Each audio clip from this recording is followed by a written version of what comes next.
Le 13h, Véronique Barbier.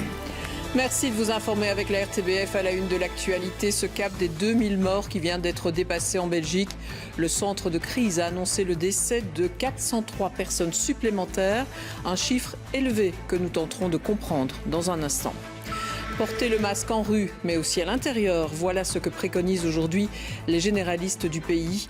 Le président du Collège de médecine générale nous expliquera pourquoi.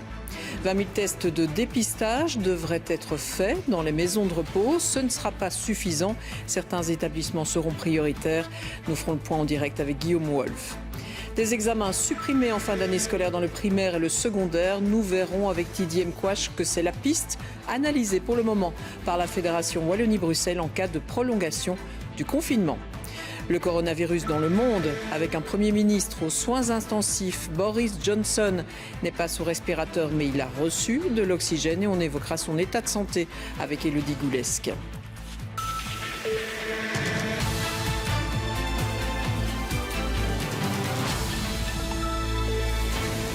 Bonjour à tous, c'est sans doute le chiffre que l'on retiendra de la conférence de presse quotidienne du centre de crise Covid-19. 403 décès ont été comptabilisés ces dernières 24 heures en Belgique.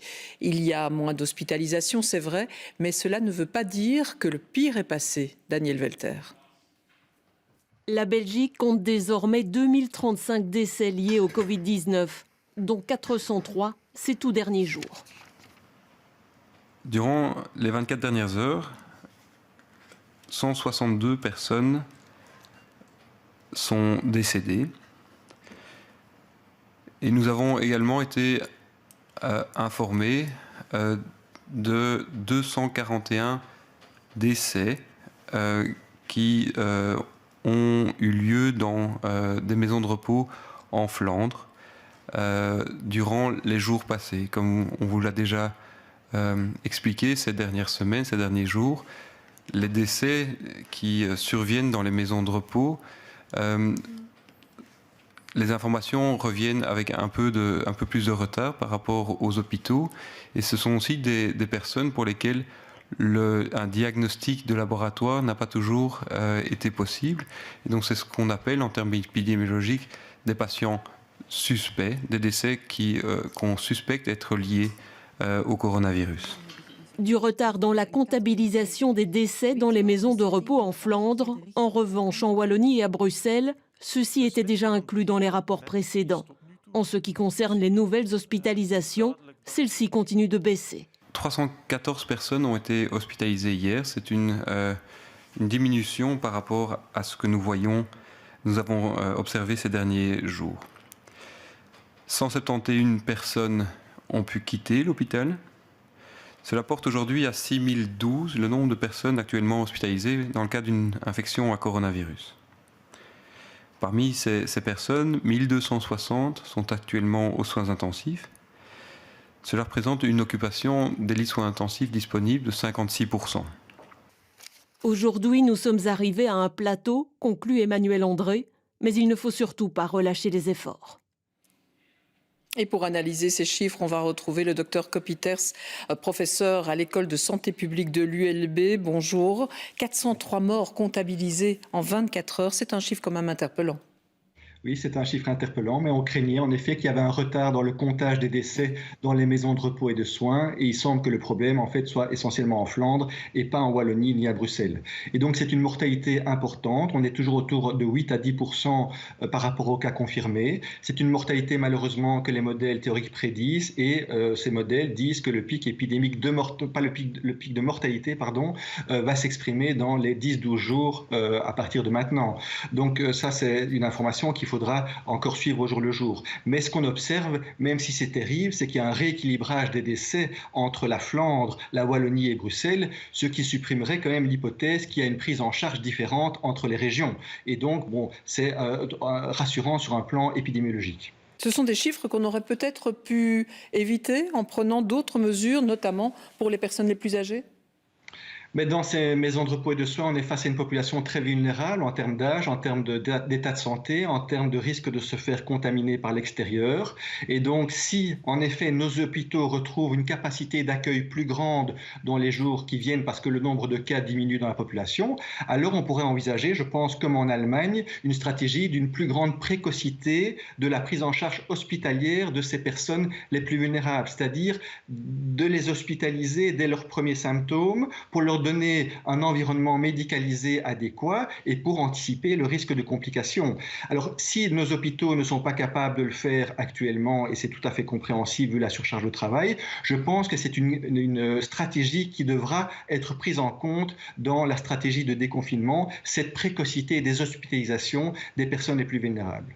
Merci, Dr Kopiters, pour ces précisions en direct. Place maintenant à un débat autour du masque et il prend de l'ampleur dans notre pays. Le Collège de médecine générale va d'ailleurs intervenir dans la discussion. Il préconise l'usage du masque à l'extérieur, mais aussi à l'intérieur, alors que ce week-end, la ministre de la Santé répétait que cela n'avait scientifiquement pas de sens. On fait le point avec Stéphanie Lepage. En rue, dans les files de supermarchés, certains d'entre nous portent des masques, d'autres pas. Jusqu'ici, le gouvernement n'a pas transmis de consignes claires. Un non-sens pour les médecins généralistes qui prennent aujourd'hui position en recommandant le port du masque pour tous dès qu'il y a situation de proximité, à l'extérieur mais aussi à l'intérieur, en entreprise par exemple. Quand on porte un masque et qu'on est soi-même excréteur de virus, eh bien le masque empêche ces virus, à travers les gouttelettes qu'on excrète en respirant ou en toussant, d'aller atteindre des surfaces ou des personnes qui sont pas trop loin de nous. Donc ça, c'est la première chose. Donc le masque protège les gens qui sont autour de nos propres virus. C'est-à-dire que quand on porte un masque, on protège les autres. Donc le bon sens veut que si tout le monde porte un masque, tout le monde protège tout le monde. Les médecins recommandent le masque, mais il n'y a donc pas d'obligation officielle à ce stade. Pour les personnes que nous avons croisées ce matin, le port du masque imposé serait une bonne chose. Je pense que c'est vraiment utile et nécessaire à tout le monde. Le plus ennuyant, ce serait que les clients. Parce que pour parler avec les clients, des fois, on ne comprend pas bien ce qu'ils disent. Sinon, moi, je ne suis pas contre. Ce serait bien, même. Je n'en ai pas. Donc, il faut que je m'en procure. Si on l'impose, je dois m'en procurer. Pour les généralistes, le port du masque ne doit pas exclure les autres mesures de distanciation sociale ou d'hygiène des mains. Le masque n'est pas un outil miracle, mais un outil de plus pour lutter contre la pandémie.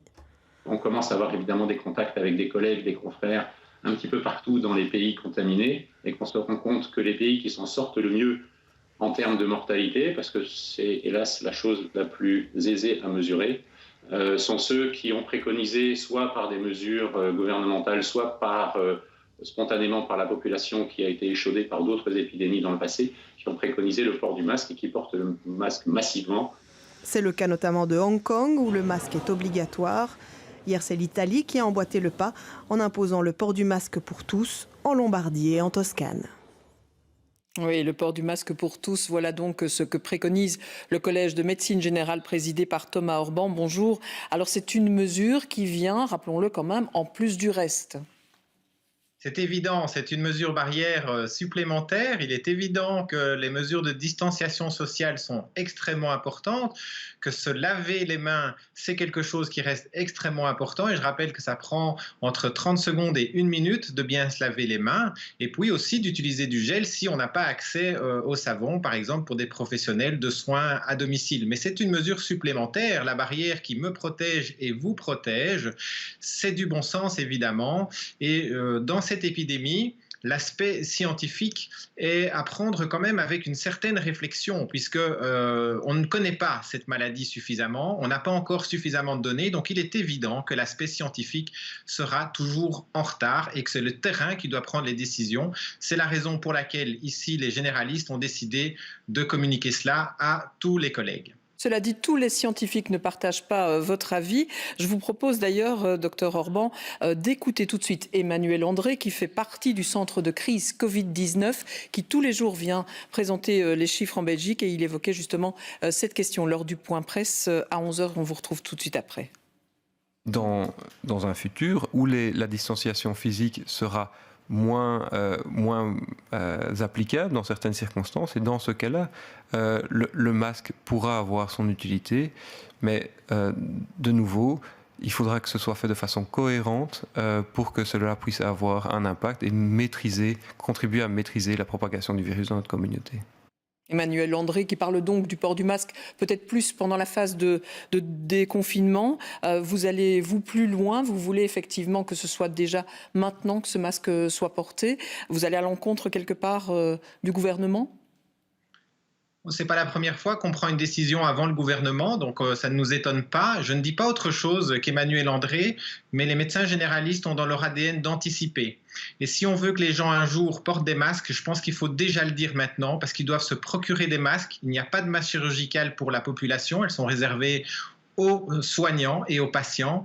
Donc il faut qu'il se trouve d'autres types de masques, de type tissu par exemple. Tout ça, ça s'organise et ce n'est pas le jour où on parlera d'un déconfinement qu'il faut s'attendre à ce qu'une population soit munie de masques du jour au lendemain et qu'il soit habitué à le porter. C'est maintenant que ça doit se faire.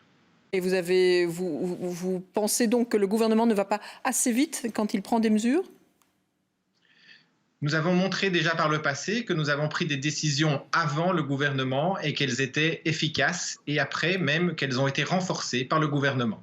Merci pour ces précisions. Et une commune belge n'a pas attendu d'ailleurs l'avis du Collège de médecine générale. C'est celle de Wavre qui demande à tous ses habitants de porter le masque en rue. Alors bonjour Benjamin Braun, comment les riverains prennent-ils la chose ? Est-ce qu'ils sont prêts à jouer le jeu et à prendre cette précaution en plus ? En tout cas, ce qu'on constate, Véronique, c'est que un peu moins de 24 heures après cette recommandation de la ville de Wavre, ici, dans les rues, les badauds, les clients des commerces semblent plutôt réceptifs à cette recommandation. À vue de nez comme ça, on estime qu'il y a plus ou moins un client, un badaud sur deux qui porte un masque, peut-être un tout petit peu moins. Donc c'est plutôt bien suivi. Mais ce qui marque surtout, c'est évidemment le caractère symbolique. Et on l'a déjà dit juste avant de cette ville de Wavre qui prend cette recommandation alors même qu'au niveau fédéral on continue de dire non, il n'y a pas de preuve scientifique que le port du masque est utile. Toujours est-il que dans la rue, les habitants sont plutôt réceptifs, ils sont en tout cas visiblement soulagés d'avoir enfin une directive claire, quand bien même elle ne s'applique qu'ici à Wavre. Je vous propose de les écouter. Je l'ai entendu ce matin, donc voilà, je le fais.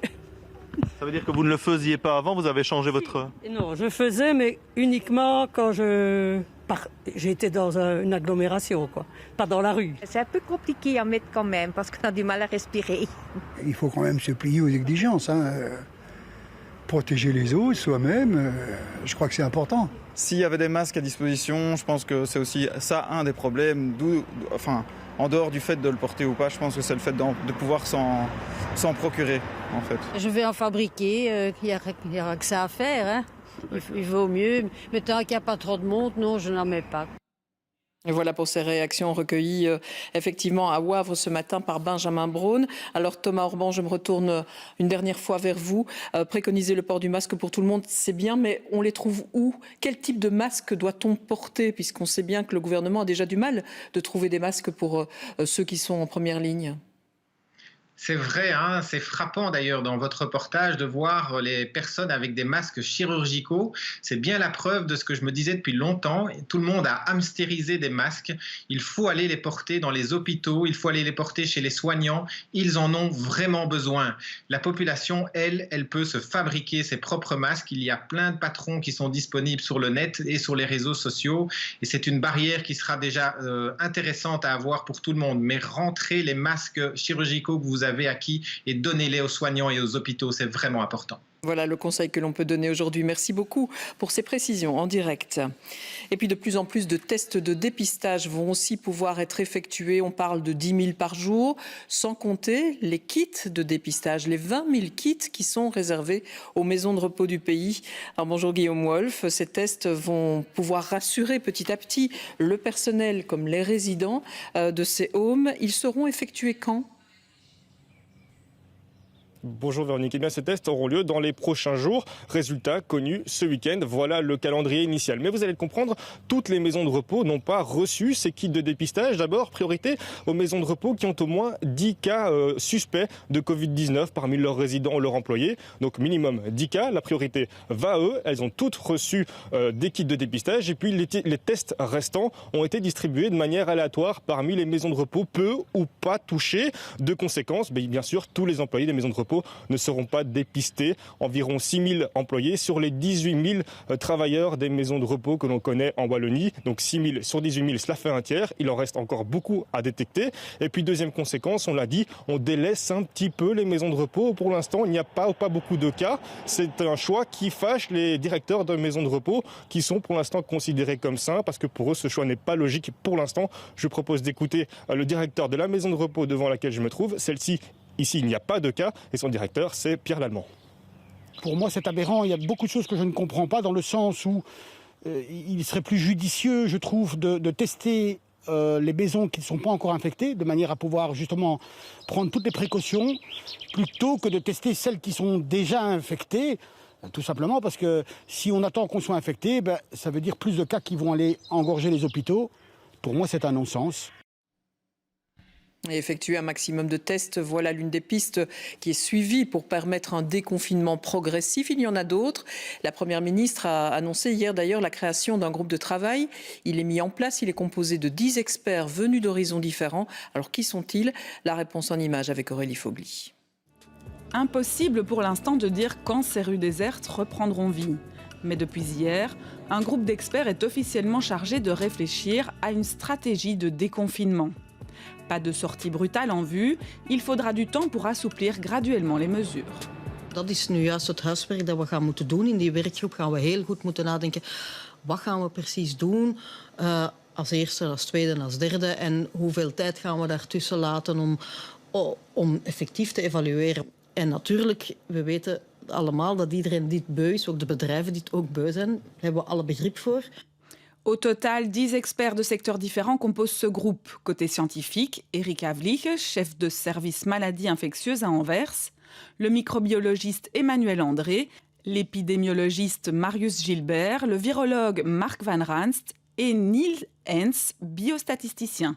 Le monde de l'économie est aussi représenté avec l'économiste Mathias de Watripon, le gouverneur de la Banque nationale Pierre Wunsch et le président d'Electrabel Johnny Theis. Enfin, le groupe compte également Céline Nieuwenhuis pour la Fédération des services sociaux et une juriste, Inge Bernards. Quant à la méthode de travail, il sera question d'intelligence collective.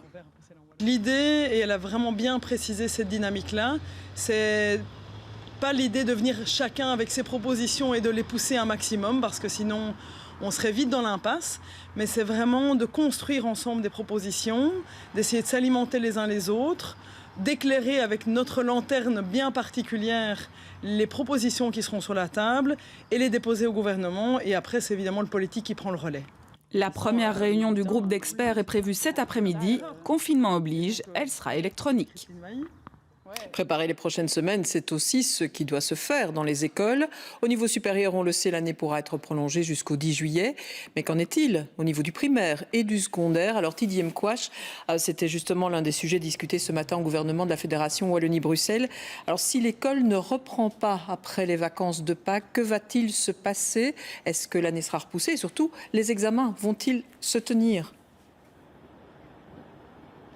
Eh bien Véronique, si le lundi 20 avril, les élèves, les écoliers ne retournent pas à l'école, et c'est très probable puisqu'on parle d'un confinement prolongé jusqu'au 3 mai, eh bien les examens de fin d'année seront tout simplement annulés. Ça signifie que les épreuves externes de certification comme le CEB en 6e primaire, le CE1D en 2e secondaire et le CESS en 6e secondaire, eh bien n'auront pas lieu, pas d'examen donc, mais ici il y aura tout de même des évaluations internes réalisées par les enseignants, les professeurs qui connaissent leurs élèves et qui connaissent aussi la matière qui a été enseignée. Et ce seront les conseils de classe qui seront souverains en fin d'année. C'est eux qui décideront si un élève passe dans l'année supérieure ou non, et c'est le conseil de classe qui accordera l'obtention du certificat d'études aux élèves.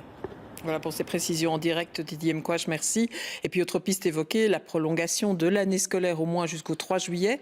Mais cela ne fait pas l'unanimité pour les parents comme pour les syndicats. Ce n'est pas une nécessité.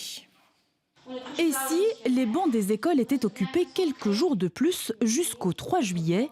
Des écoliers, des élèves qui iront en cours jusqu'au bout pour rattraper les semaines où les leçons ont été suspendues. La prolongation de l'année académique est en discussion au gouvernement de la Fédération Wallonie-Bruxelles. Pour la Fédération des associations de parents de l'enseignement officiel, ce n'est pas nécessaire. Si on prolonge jusqu'au 3 juillet, ce serait peut-être pour faire ses conseils de classe, pour prendre ses décisions. Donc ce seraient les enseignants qui seraient impactés. Et j'ai envie de dire qu'on est tous solidaires dans cette situation et que les élèves comme les enseignants ont besoin de faire pause, ont besoin de sérénité et qu'il n'est peut-être pas nécessaire pour 3 jours de bousculer toute une organisation de fin d'année. Les enseignants seraient donc une nouvelle fois sollicités, certains diront même pénalisés, car les profs sont solidaires pendant cette période de confinement, bénévoles pendant ces vacances de Pâques pour l'accueil des enfants du personnel en première ligne. Cette éventuelle prolongation de 3 jours peut paraître dérisoire, mais elle ne sera pas si simple à mettre en place. Il ne faut pas oublier que le 30 juin, les enseignants temporaires sont en C4. Et donc, ça va poser des gros problèmes techniques. Ça signifie donc qu'en fait, on devra refaire des contrats pour 3 jours pour les enseignants. Effectivement, pour les temporaires, il faudra les remettre au travail, donc refaire un contrat, puisque leur contrat s'arrête le 30 juin. Ce qui va amener beaucoup de difficultés techniques, parce que tous les temporaires ne sont pas payés de la même façon durant les vacances, ça dépend de leurs prestations et de ce qu'ils ont fait durant l'année scolaire.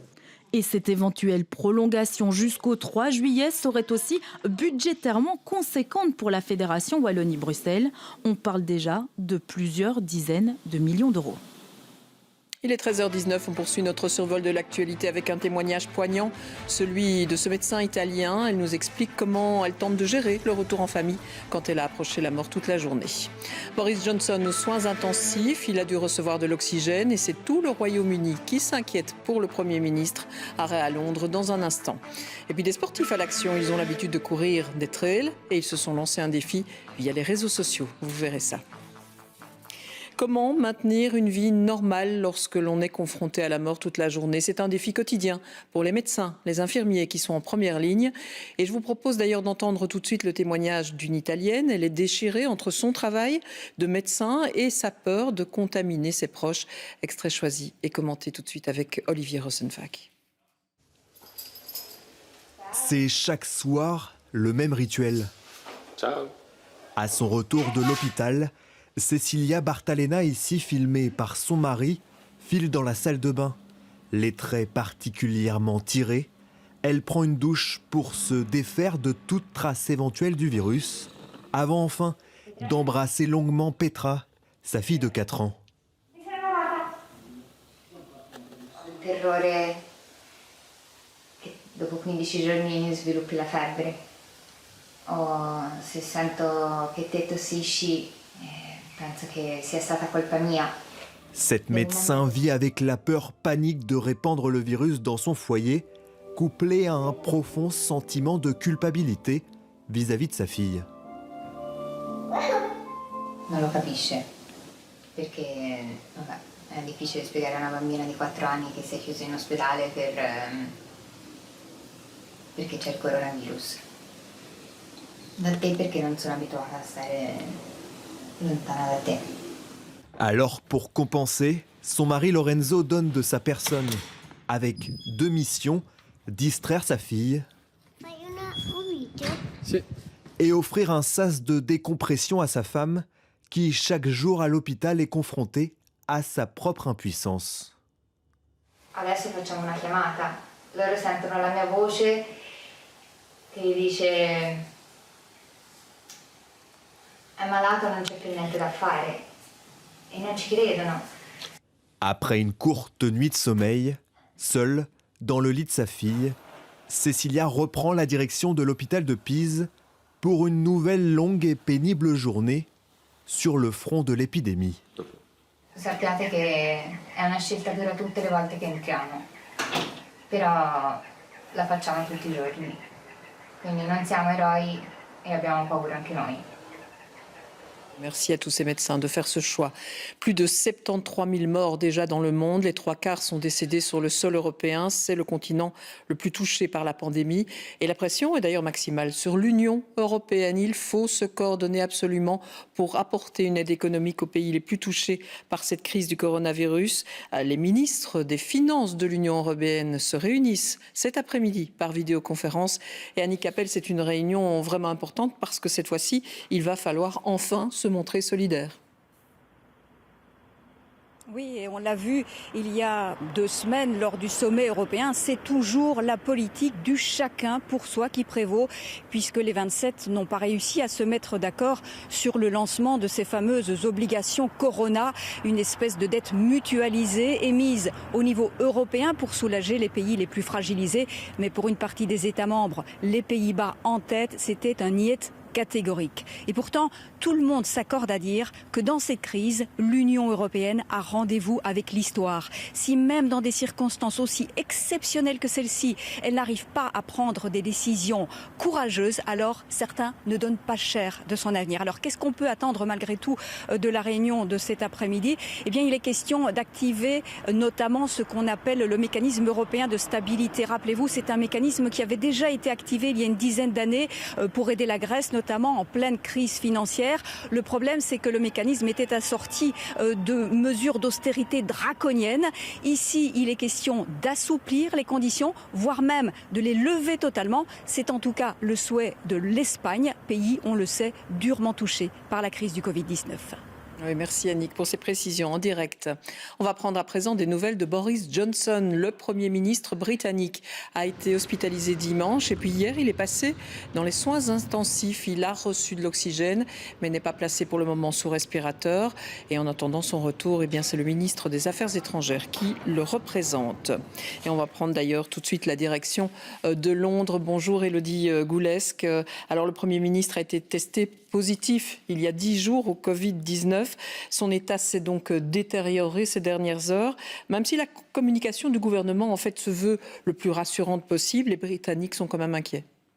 Oui, exactement. Ils sont inquiets, voire même choqués, puisque même si tout le monde était conscient, vous l'avez dit, que le Premier ministre a été testé positif au Covid-19 il y a une dizaine de jours, il continuait de poster des vidéos sur les réseaux sociaux, toujours les traits un peu fatigués, mais le ton plutôt rassurant. Hier après-midi encore, depuis son lit d'hôpital à St Thomas à Westminster, il tweetait en disant que le moral est bon. Mais les Britanniques s'inquiètent aussi pour Carrie Simons, la compagne de Boris Johnson, sa fiancée. Le couple doit se marier cet été puisque cette dernière est enceinte de presque 7 mois.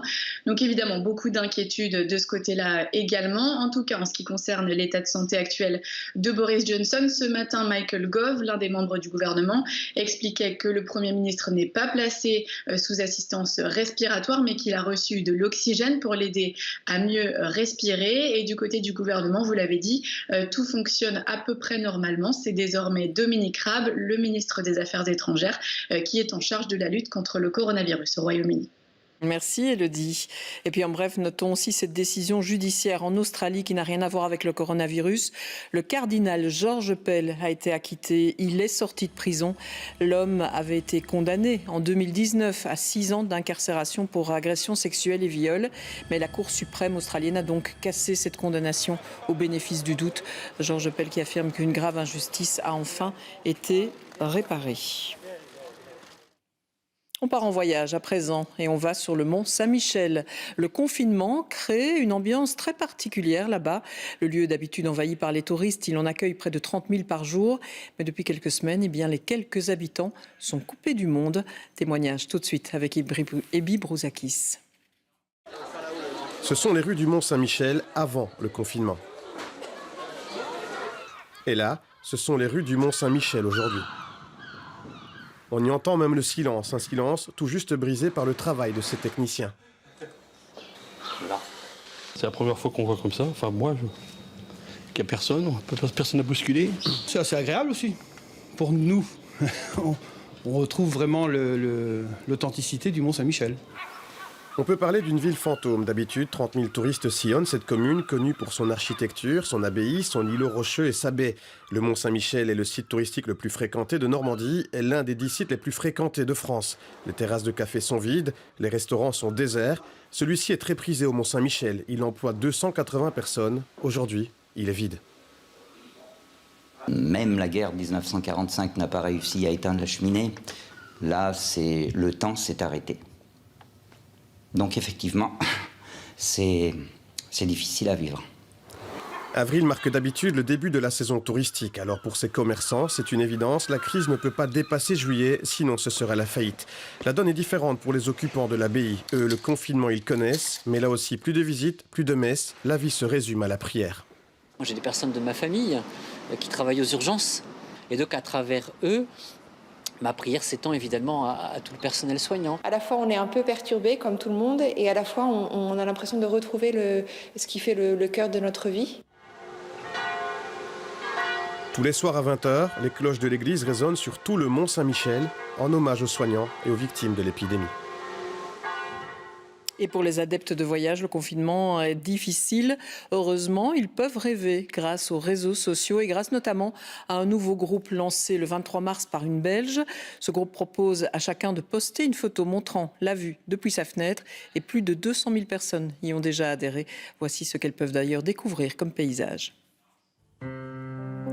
Voici la vue de la fenêtre de Barbara. Cette Belge, voyageuse dans l'âme, vit à Amsterdam. Elle réalise que le décor de millions de personnes restera le même pendant plusieurs semaines. Elle crée alors un groupe Facebook qu'elle appelle « View from my window », vue de ma fenêtre, une vitrine sur le monde. Chacun peut y poster la vue de chez lui. Parfois banale, comme cette photo prise par Simon à Bruxelles, parfois surprenante, comme la vue de ce chat à Hong Kong. Parfois époustouflante, la baie de Rio depuis un salon, ou un coucher de soleil en Californie. Le groupe compte déjà plusieurs dizaines de milliers de membres, un véritable tour du monde en 30 000 photos déjà. Les clichés viennent de partout, Brésil, Indonésie, Italie, Népal, Australie, tous les fuseaux horaires et toutes les saisons. Certains décors prêtent nettement moins à la rêverie. Mais pour les moins chanceux, ce groupe est une manière de s'évader, de réaliser la beauté de notre planète, alors que la moitié de l'humanité vit confinée. Le groupe raconte aussi le combat de ceux qui luttent contre le virus. Ils photographient la vue depuis leur chambre d'hôpital. Cette photo est prise en Louisiane par Tiffany. Elle a toujours détesté la perspective depuis sa maison. Mais après avoir vaincu le Covid-19 à l'hôpital, elle le jure, c'est le plus beau des horizons. Des liens se créent sur le groupe, chacun commente et encourage à l'autre bout du monde depuis son écran. Les images de ces campagnes, de ces rues, de ces villes vidées de ces humains sont un témoignage unique d'une page de l'histoire qui se déroule devant nos yeux, sous nos fenêtres. Et puis c'est une course à pied complètement folle qui s'est terminée cette nuit. Une course par écran interposée entre 2500 participants répartis aux quatre coins de la planète, des adeptes du trail. Le vainqueur s'est imposé donc après 63 heures d'effort et 422 km. Et David Bertrand nous explique comment ils ont réalisé cet exploit. Alors voilà ma cave. Là où je vais souffrir normalement pour les quelques heures qui viennent. L'idée vient d'une communauté atypique, celle des ultra-runners, ces hommes et ces femmes qui aiment les efforts de très longues distances. Ils se sont réunis virtuellement pour une course très particulière, en face à face, mais chacun chez soi. Il y a vraiment une volonté de dire ok, on est dans une situation difficile, mais ça va revenir derrière. Donc il ne faut pas arrêter tout ce qu'on fait et complètement changer de vie. Et nous, coureurs, la manière qu'on a de se connecter, c'est à travers les performances qu'on peut faire. Le principe de la course est simple. Il faut courir 6,7 km en moins d'une heure, sur tapis roulant ou autour de sa maison. À chaque heure, un nouveau départ. Le reste, c'est la sélection naturelle qui opère et qui élimine tour à tour les coureurs les plus fatigués. Au départ, ils étaient 2500 dans le monde, dans 65 pays. Comme la Suédoise Kara Karlsson, elle a couru 45 heures sur un lac gelé par des températures négatives. Après 2 jours de course non-stop, le face-à-face final débute entre les 2 derniers hommes debout, à 10 000 km d'intervalle. Un Tchèque qui court sur tapis roulant et un Américain qui fait le tour de son quartier.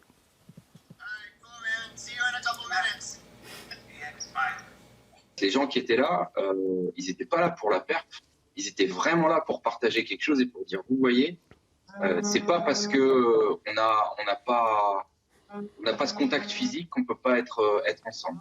Un bras de fer à distance qui s'arrêtera après 63 heures et 422 km par la victoire de Michael Wardian, le coureur américain. Radek m'a poussé bien au-delà de ce que je pensais être capable. C'était un vrai privilège pour moi de participer à ce type de course que je n'aurais jamais pu imaginer.